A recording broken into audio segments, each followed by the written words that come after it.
Last time we explored the idea that a cohesive understanding of God's word or narrative establishes its authority. To consider how this works in reality, we imagine two scenarios of new believers from very different contexts who are wrestling with dilemmas. We then considered 5 questions that might help us decide whether sharing a specific passage from the Bible would be most helpful for them.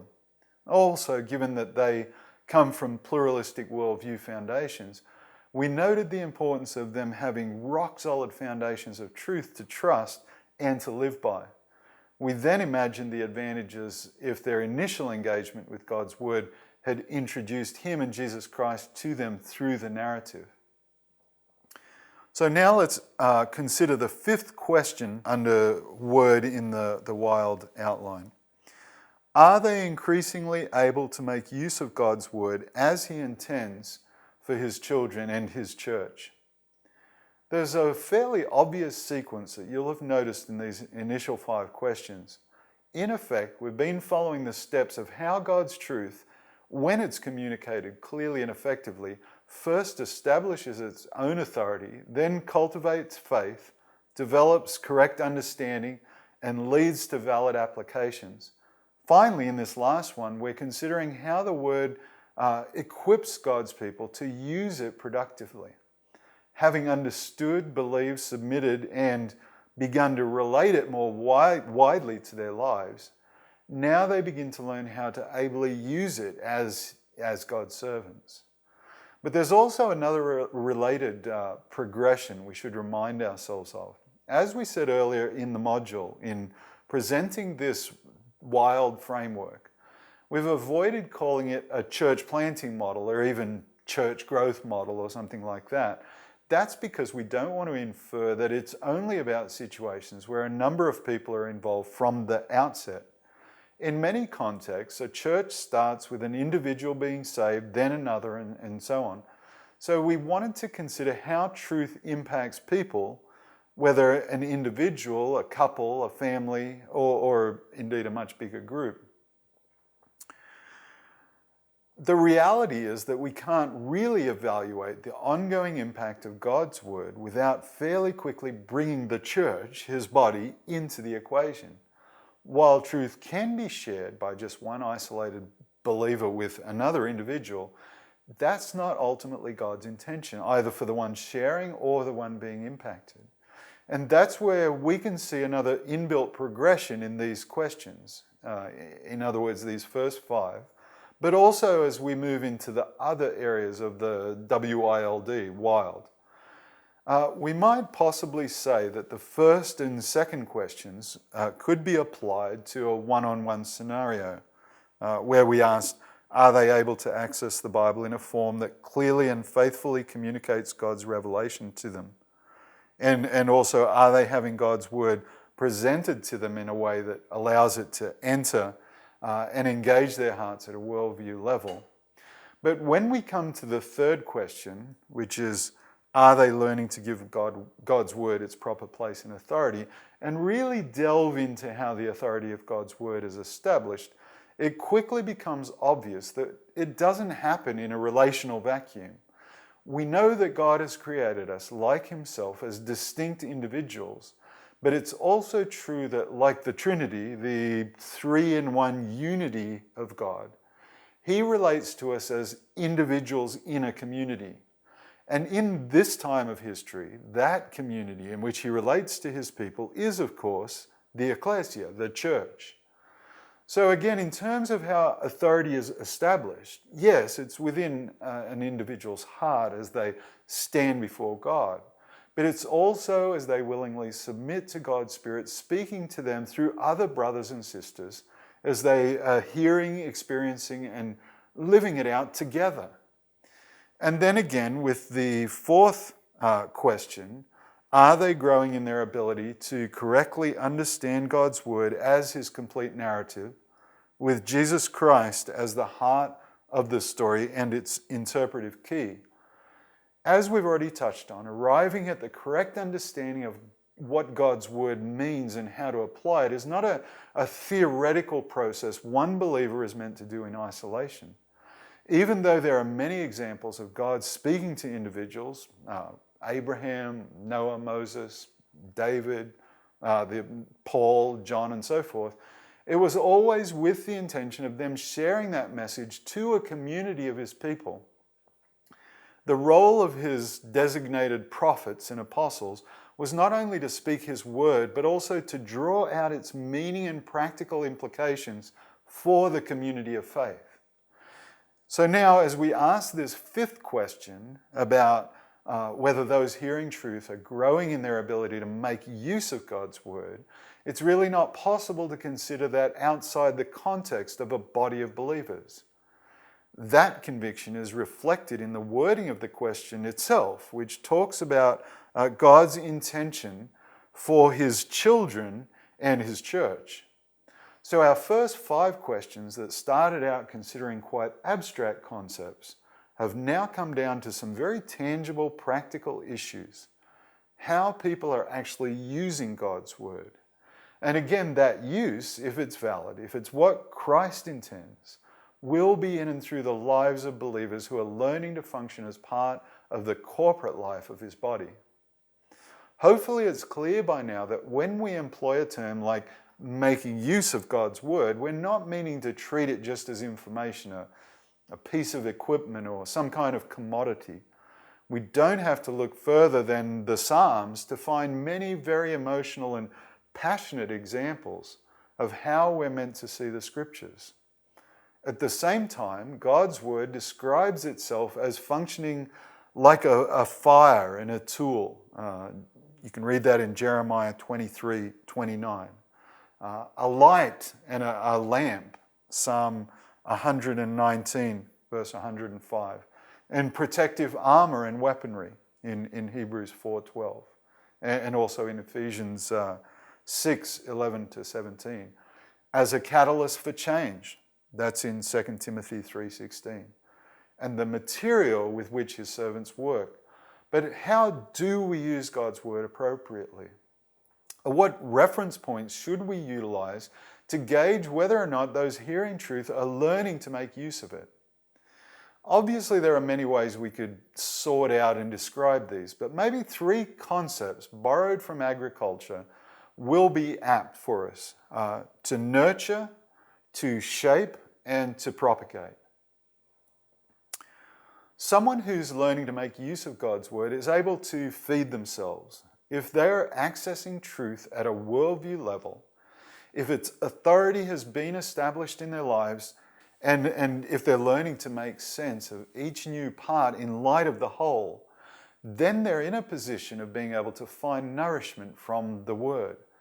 Certainly, God makes it very clear that he gives specific abilities and responsibilities within the ecclesia for the feeding of his children, his flock. But just as clear is his intention for believers to be motivated and equipped to feed themselves from his word. At the risk of badly mixing our metaphors, remember how the Apostle Peter used the image of a baby craving milk. That was in 1 Peter chapter 2, verse 2.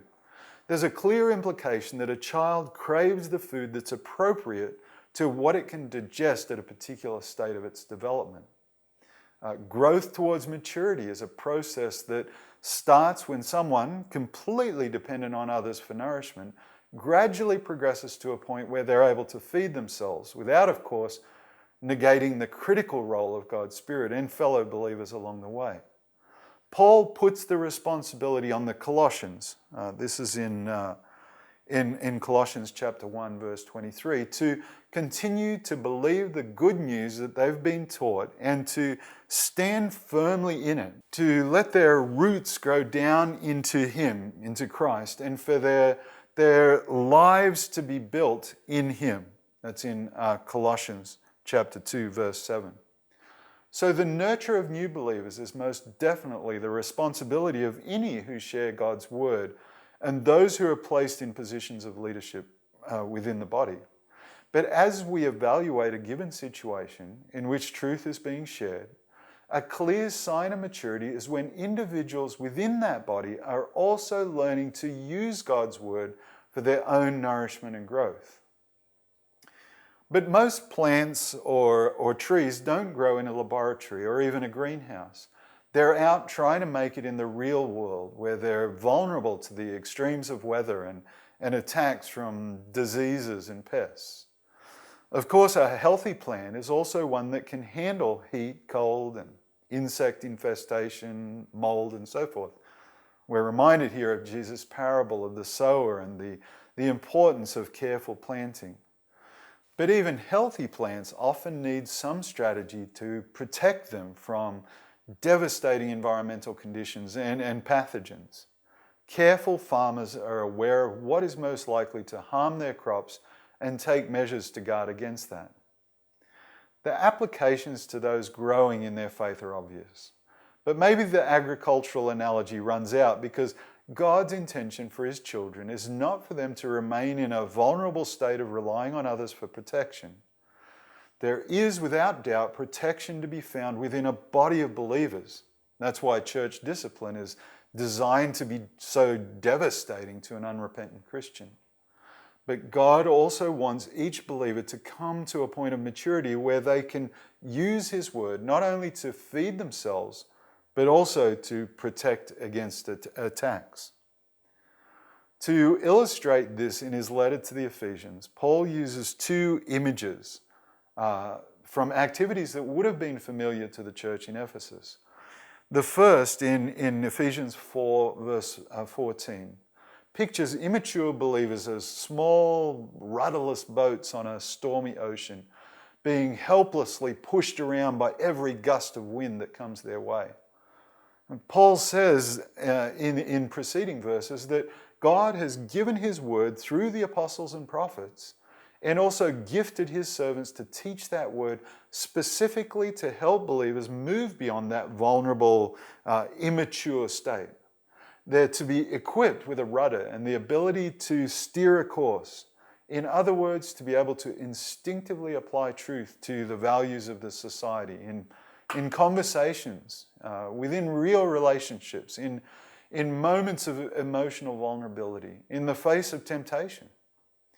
The supreme example we have of this, of course, is the way Jesus used Scripture to combat Satan's insidious attack on the Father-Son relationship that God had just attested to after Jesus' baptism. Another striking image Paul uses in the epistle to the Ephesians to describe believers as defending themselves in warfare is Ephesians 6, 10 to 17. The armor and weapons they are to use, to a large degree, are made available to them through the efforts of God's servants who share truth in the body. But each believer is exhorted to put the armor on, to pick up the shield, to know how to wield the sword. No one can hope to stay safe for too long if they're always having to hide behind someone else's shield and sword and never join the battle themselves. Back to our agricultural analogy. Most fruit-bearing vines and bushes and trees are healthiest and most productive when they're shaped in specific ways, by being trained onto a frame or trellis, through pruning or a combination of the two. Opening them up to light and air encourages fruit and reduces the chance of disease and insect attack. In his famous description of himself as the true vine and his people as the branches, Jesus says, "You have already been pruned by the purified message I have given you." God's revelation of his truth is the way in which he shapes his people for the lives and work he designed them for. But we're not talking about topiary, when shrubs are trimmed into weird tortured shapes like spirals or animals. And it's not bonsai, keeping plants unnaturally dwarfed by restricting the growth of their roots and branches. Jesus said that knowing the truth would set his followers free in John 8, 31 and 32. When we see the Bible being used by believers to place themselves or others under law, to generate fear or to coerce people to live up to human expectations, we can readily identify that as an improper use of His Word. The kind of training and pruning we're talking about is based on the amazing reality that believers have been freed from the law through their participation in Jesus' death and resurrection. That's why Paul explains to the believers in Rome, in chapter 7, verses 4 and 5, they are now able, he says, to produce a harvest of good deeds for God. Of course, humans have been deceived into believing that real freedom is all about doing whatever their appetites and their inclinations dictate. Ironically, as God's Word makes clear, that is actually the ultimate slavery. Through Christ, He has made His children free, not to be slaves to their own sin-corrupted wills, but to do His will, to do what He created them for. This new freedom involves learning a whole new set of habits and behaviors. Thankfully, He's given His Word breathed out from His own holy, powerful being to reveal what needs to be changed, to correct what's wrong, and to give us the opportunity to do the things that God delights in. We know that from 2 Timothy 3:16. When Paul, under the Spirit's guidance, was reflecting on Scripture that way, it was in the context of encouraging Timothy in his ministry among the believers in Ephesus. He chose a term which in modern English is often translated as useful. He was telling his young friend to view God's Word as something that has very real practical benefits. It works. It's not just theoretical truth. It's not just religious dogma. Certainly not a set of confining rules. God's Word is a wonderful resource, a functioning toolbox, if you like, that was available to Timothy and all believers, to parents, to disciples, to teachers and church leaders. Or to go back to our agricultural analogy, it's the trellis God provides to give us the shape that we're meant to be, the pruning shears that in His loving hands leave only what's healthy and productive. A third area to consider in how individuals or groups of believers are using God's Word is how well they are learning to pass truth on to others. Genesis records that when God first created the vegetation that covers the planet, He said that each species would reproduce the same kind of plants and trees. This wasn't a fatherly, divine suggestion. It was a sovereign command. Plants will produce seed. They will be fruitful. They will spread out and they will reproduce. It's a force built into their DNA by their Creator. If you've ever been in a tropical rainforest area, you'll have a sense of just how powerfully this drive to propagate can be in certain ecosystems. The verdant riot of growing things everywhere can be almost overwhelming. Isaiah likens the rain God sends to water food crops with Him sending out His Word to feed people spiritually. In words that echo His proclamation about the fruitfulness of trees and plants at creation, God says that His Word will always produce fruit. It accomplishes everything He wants it to do. That's in Isaiah 55, 10 and 11. But as the Apostle Paul reminds the believers in Rome, God has determined that in the normal course of events, if lost people are going to hear the good news, it will be through His people taking it to them. But they need to be sent, to know that they are sent. That's in Romans chapter 10, verse 14 and 15. And that is a beautiful thing. God's people intentionally going out to share truth. Ordinary, weak, very human people, but with a wonderful treasure to share, as is reflected in 2 Corinthians 4, verse 7. This spreading out, this self-seeding is something built into the DNA of the church in the same way that God built fruitfulness into the plants and trees of creation. So yes, we would hope to see groups of believers like a garden or orchard that's nurtured and watered, well protected from disease and infestation, and also enjoying the freedom that comes with being shaped and pruned, if you like, by God's Word. But a healthy tree sets fruit. It seeds and reproduces itself. In the same way, when God's word is doing what he intends for it to do among his people, we can expect to see people who know they are sent, a group who knows how to reach out. We should see them sharing God's word clearly and faithfully so that it's understood, presenting truth so that it engages with people's hearts at a worldview level, teaching so that God's word is given its proper place and authority, sharing in such a way that people understand God's complete narrative with Jesus Christ at its center. To go along with the fifth question under word that we've been considering, we can now also ask these questions. Are they learning to use God's word to spiritually feed themselves and to defend against attacks from the enemy? Are they using truth practically to correct wrong thinking and habits of life, not in a way that produces fear and bondage, but real joy and freedom in Christ? And finally, are they learning to reach out with the good news of Jesus Christ so that it is communicated clearly and faithfully within the biblical narrative?